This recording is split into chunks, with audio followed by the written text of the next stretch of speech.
what are some of the notable benefits that RISE can provide when it comes to asset management for utility organizations? That's kind of a broad stroke question, but I don't know if maybe you have some. That's Simon's backyard. I was going to say that's, yeah. So I was actually at the utilities conference last week, speaking to a number of utilities customers, and I think the interesting part for utilities for me is that I've been in the utility space now for about 7 years, and it's the most CapEx friendly environment that you can imagine, right? And so the IT organizations, the technology organizations are almost being seen as like a leading indicator for these organizations that are so CapEx friendly of, can we genuinely make this transition to a recurring revenue based entity, right?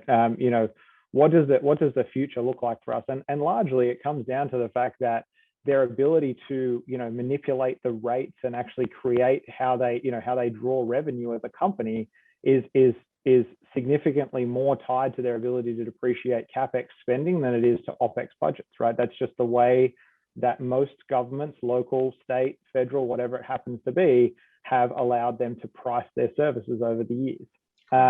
And so as we've started working through sort of the benefits of RISE, a lot of those customers are looking at it and saying, okay, I understand that I would be, you know, from a depreciation perspective, buying on-premise licenses, buying hardware, buying all these things allows me to do certain things from a financial perspective.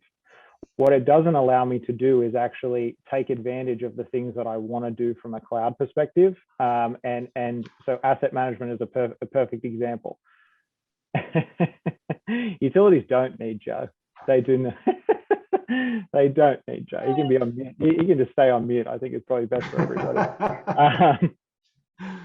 But I think that it's more the modularization of the cloud that is critical here, right? And this is where I think the hyperscalers and sort of the model under the hyperscalers make a world of sense.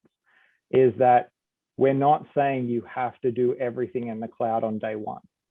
We're not saying that you actually need to, you know, if you just because you move your asset management capability, that you also need to move your finance capability or your supply chain capability or your maintenance capability, whatever that happens to look like.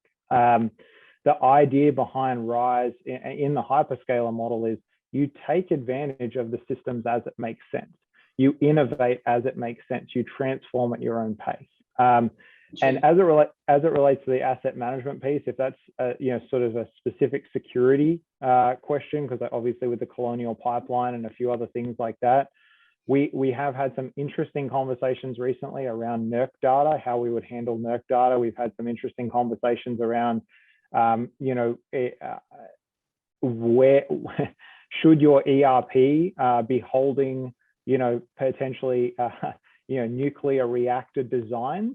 But that's an application level discussion. That's, you know, that's less about the cloud. That's more about how you're using SAP, right? And I think when we get into that space, you're really talking about, hey, we need NS2 and we need ITAR, you know, we need IL5 or IL4, whatever we happen to need.